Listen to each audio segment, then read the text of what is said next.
Hi, I'm Dr. Matt, and it's time for some hands-on biology. Let's go. Good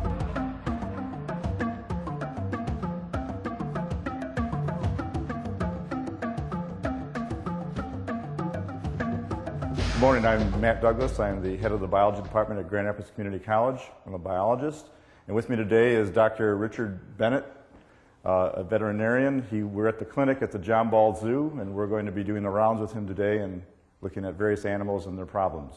What do we have on the rounds today specifically? Well, we have a few things. We have a little tiger salamander to look at that has ascites in the abdomen, fluid in the abdomen.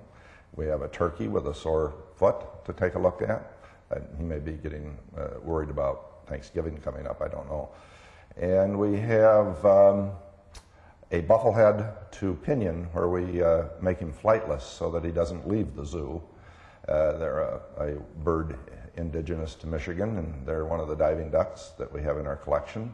Okay, good. Well, we look forward to that, and we can accompany you on the rounds, correct? You bet. Good, We'd be okay. delighted to have you. Wonderful. Let's go.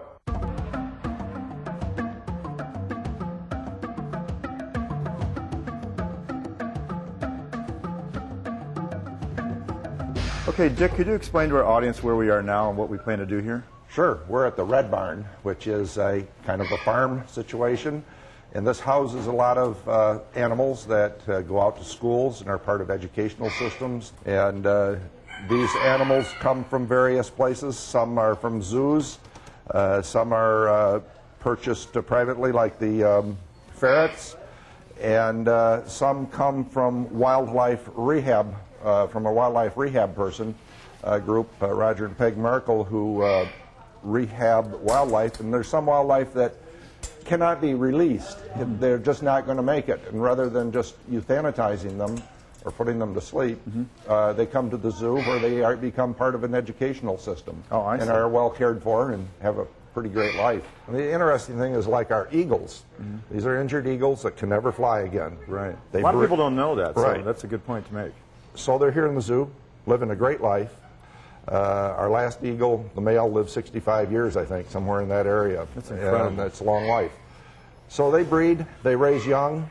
Our young then are released at a hacking station down in Tennessee, in the Tennessee Valley Authority area, with the federal government. And when you say hacking, you mean? Hacking is a special station where they're hand-fed there, and they eventually learn how to go out and fly and hunt on their own.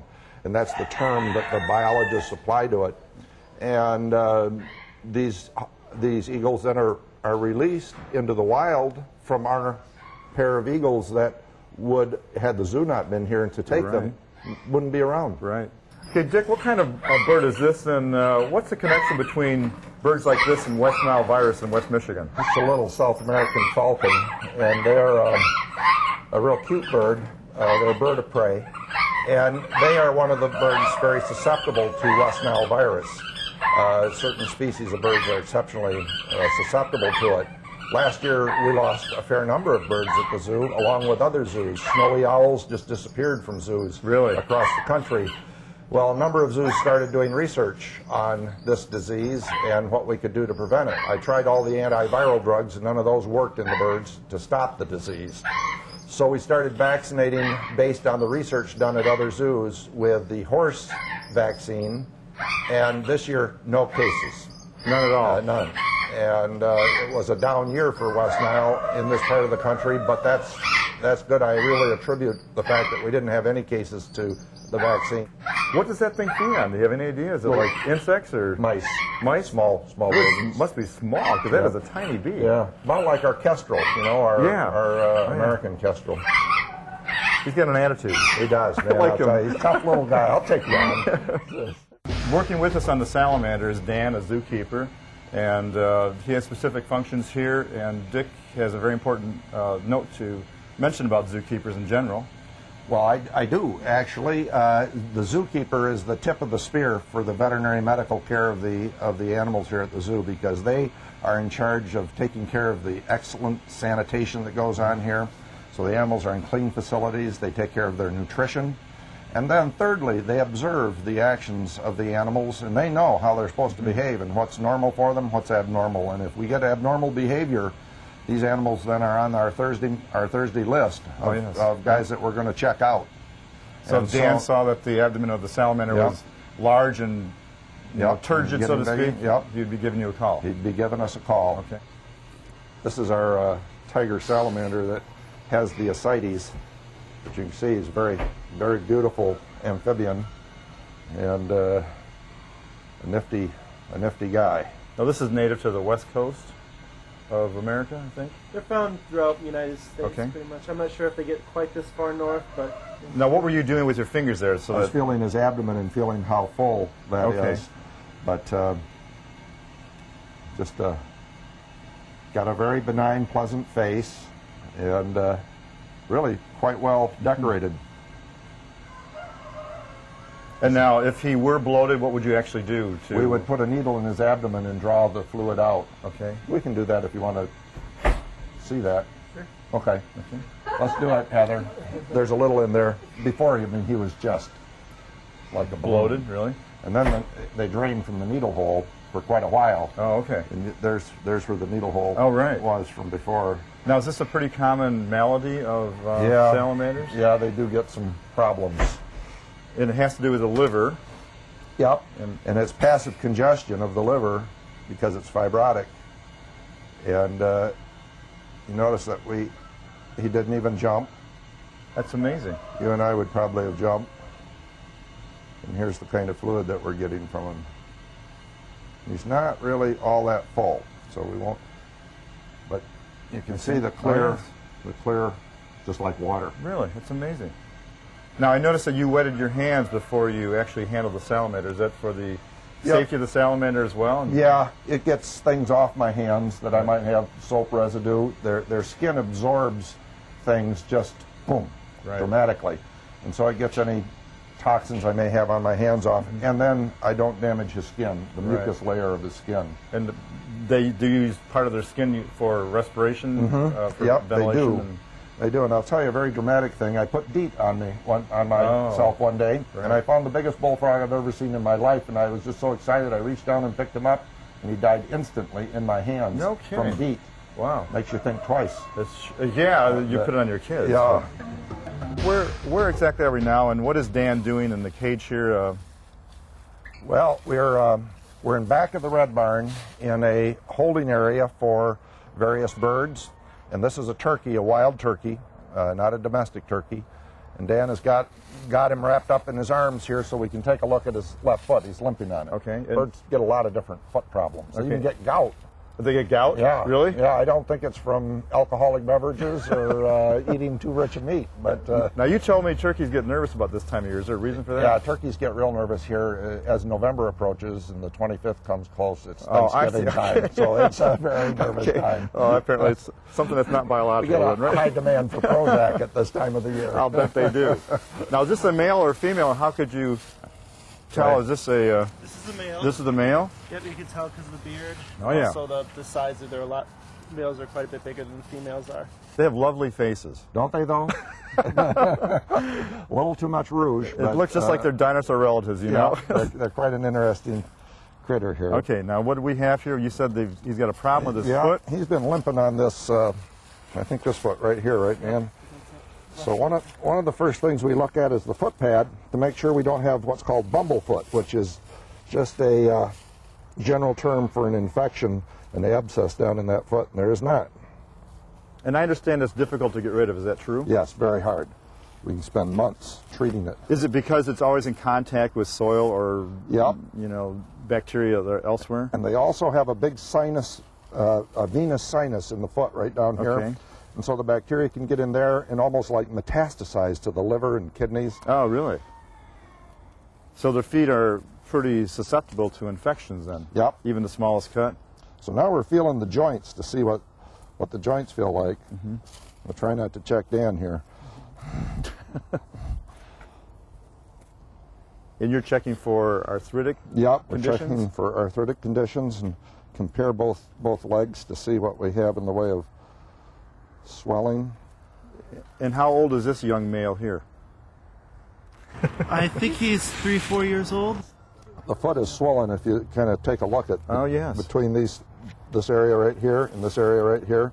This is swollen. Now that's the sinus or the cavity that has the... Well, this is where the venous sinus venous is blood coming located, but through? there's no infection Okay. externally. So I think this would behoove us to get an x-ray of the foot, take a look at it, and maybe even a little blood sample to check the uric acid level for gout. Okay, when you say uric acid for gout, this is a product of the Kidneys. kidneys, Yep. okay? The kidneys don't excrete it.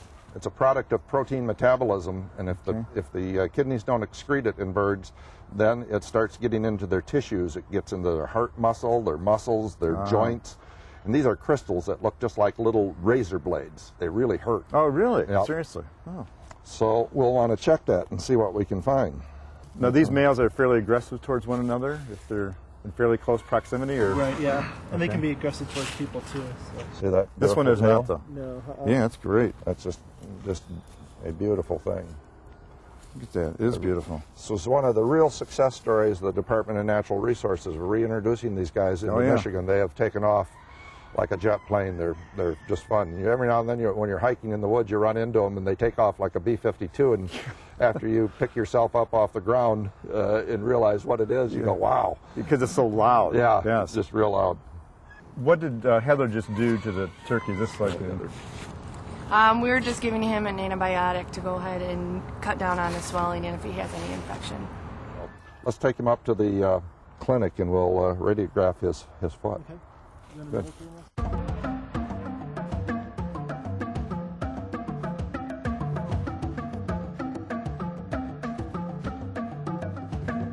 Okay, we are now back at the clinic, and we're going to check our turkey out from the Red Barn. Dan's going to reach in and grab him and pass him on to Dick. Rather difficult removing him tail first, isn't it?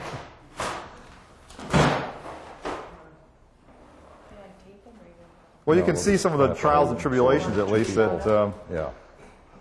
zookeepers have to go through. It's something as simple as getting a turkey out of its cage can be a trial by itself. Okay, we've removed all the screws from the cage, and we're now going to hope that the turkey doesn't get too excited. Don't look at me like that. Oh, he's pretty docile. And Dick, what will we be doing now then? We're going to take a radiograph, an x-ray of his left leg, of the foot area, so we can look at that. I'll tell you what, I think I might as well trade with you, and I'll hold them. Now, I noticed you called it a radiograph instead of an x-ray. Well, either way, either word is fine. X-ray is kind of the popular way of saying a radiograph. Yeah. But the X-ray really refers to the energy and not the actual picture. Right. Okay. Yeah, I think, let's see. It is the left one, right? Here, hold still for a second. There. Okay.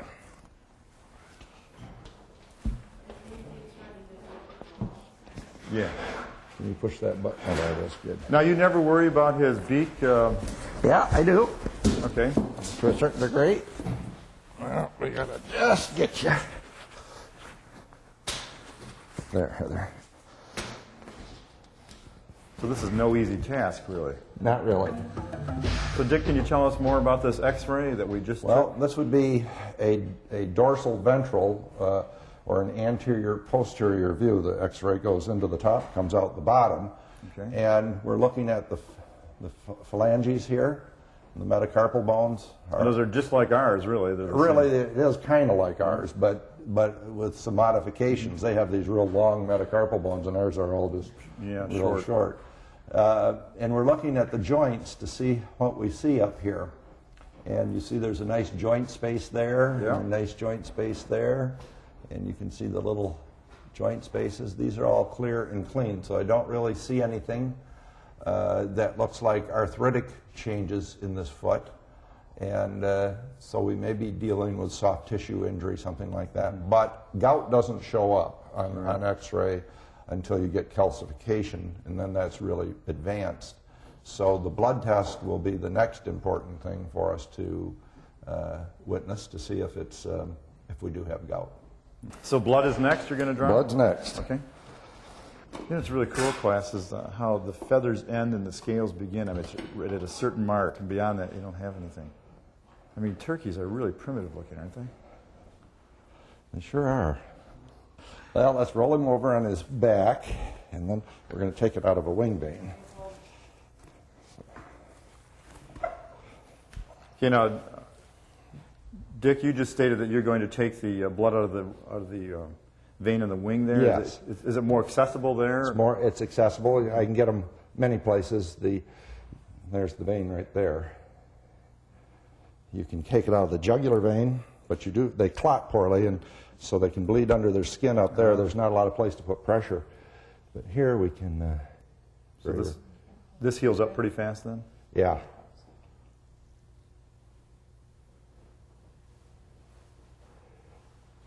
And Dan, how difficult is it to hold this bird steady? He's actually not struggling very much at all. So, Okay. Just have to make sure he doesn't kick with these spurs on his feet. Okay. You want to stick that right there, John? Thank you.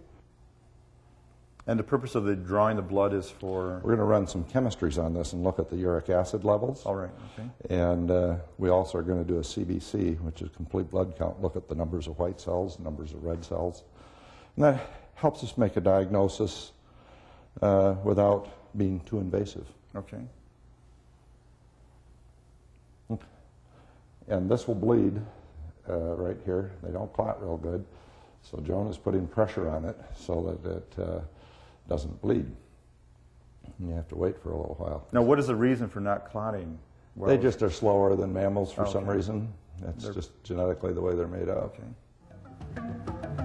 Okay, so we have a duck, I understand, and Yes. maybe you could tell us what kind of duck this is, what species it is, and what we're going to do. Well, this is a bufflehead. They're here in Michigan. They're all over the country in the north. They're really a pretty bird. They're ones that you'll see flying in a group close to the water. They're a diving duck. And they're really a very pretty duck. Small. They're a small bird. Okay, and what will we do with this duck today? We're going to pinion him. And this is where we surgically remove a tip of the wing to prevent him from flying away so we can keep him in the collection. He's been purchased from another zoo, young bird, and so this is how we maintain the flock here. Okay. And this won't harm him in any way? It's No, he'll do fine. They actually can gain a little flight.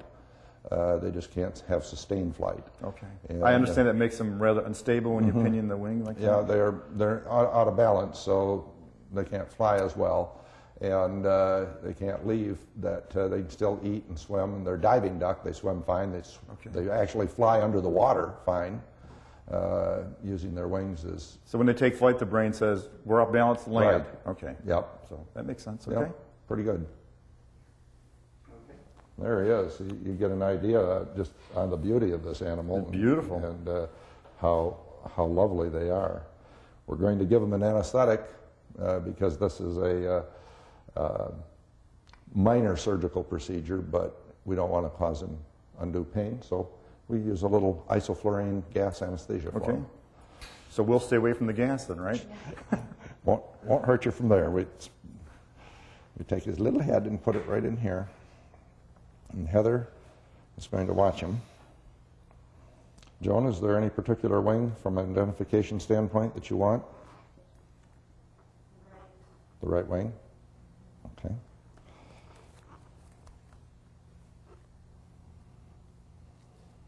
Now, what are you searching for as you... Well, you see this little accessory carpal wing right here, or the feather? The wing is actually amputated right in here. Okay. And so it's that much gone right here, this tip. And that limits then their ability to fly. And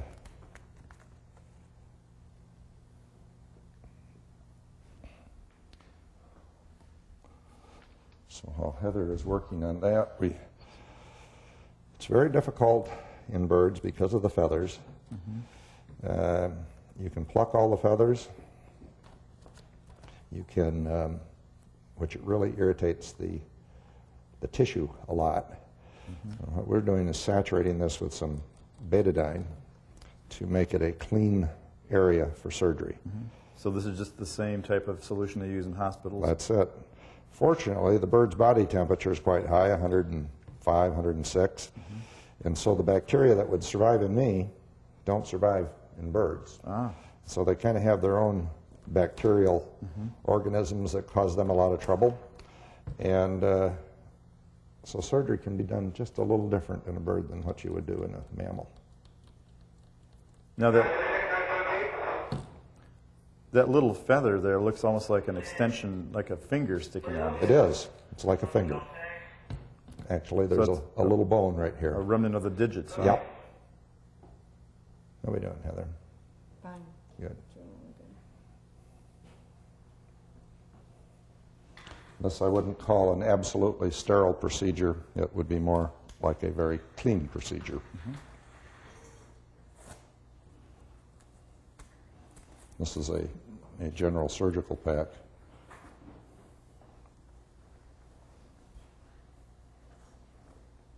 It's been autoclaved, sterilized to kill all the bacteria. Okay.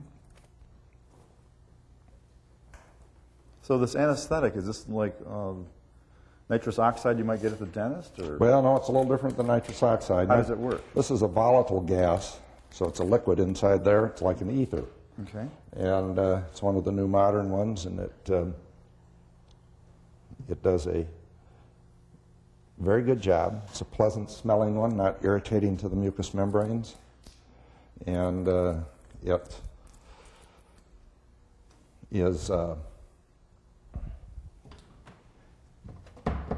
what I call a gentle anesthetic. So there's not much residual after the bird wakes up then? No, they're up and going pretty good. Breathing right along okay? Yep. Strong heartbeat. Good.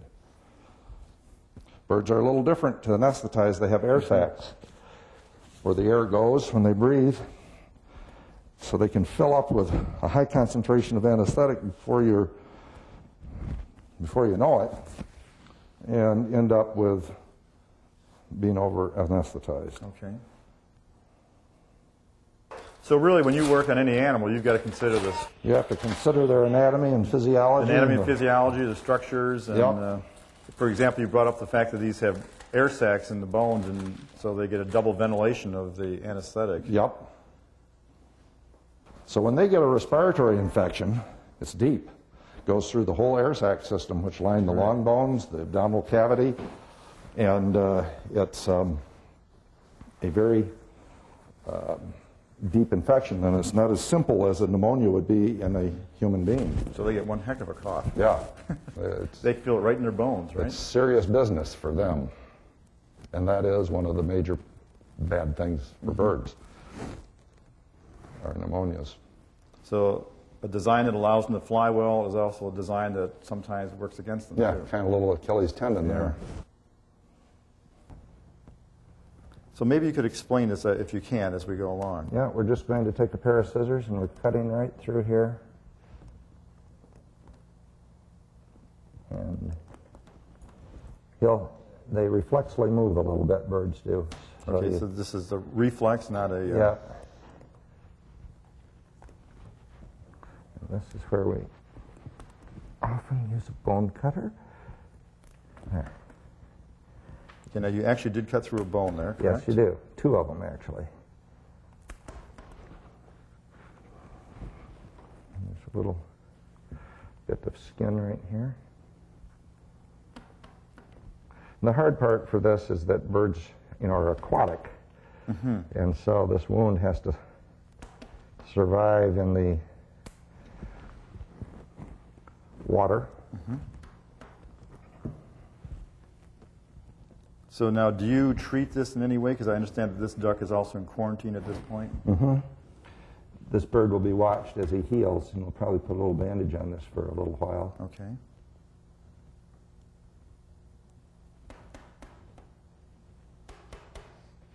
There you go, buddy. And how many stitches will you put in here? Just one kind of a mattress suture. Oh, okay. And is this a dissolvable stitch, or Yes, is it? this is dissolvable. So you don't need to remove it. Right. Kind of cuts down on some of the stress for the bird of having to handle them excessively. More than once, yeah. Now, could you come over here, Mary, and hold this wing for me? Just hold it right out like that. We'll tie this. You tie square knots. Oh, yeah. because granny knots tend to come undone with body motion, and square knots do not. So Boy Scouts would be happy with you. Handy, yes, this is a handy tool to have gone through Boy Scouts. Not only that, time flies. Okay, let's get some furazone powder, nitrofurazone powder. And that powder is for the purpose of... It's a chemotherapeutic agent to kill bacteria. Okay. Kind of like a sulfa. Okay, so it's a contact? Or, Yeah, okay. it's not an antibiotic, which is made by the fermentation of, bacteria. This is actually chemically made. Okay, now, Dick, we are going to x-ray the duck for what purpose now? We're just going to look for any metals that they may have ingested. Pull that back. Yeah, that's it.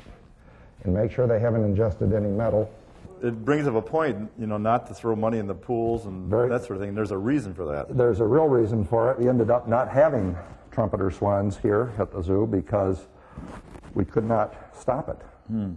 I think it's just like that primate instinct to throw things. Yes, yep, it must be. Urban zoos are like the canary for the miner in the old days going down in the mine. Sure. These are sentinels for us humans. For instance, anthrax. There are animals here that are much more sensitive than human, and they'll get it first if it's a bioterrorist type thing. Right, exactly. This is like having a great big sentinel in the middle of Grand Rapids to tell us what's going on. Well, Dick and others here at the zoo, I'd like to thank you very much for allowing us to observe your procedures here, especially with the care of animals. I think that was a revelation for a lot of people today. And we hope we can accompany you again on your rounds. It's just totally fascinating to me, and I'm sure the audience will see that the same way. So thank you very much. Thank you. It was nice to have you here.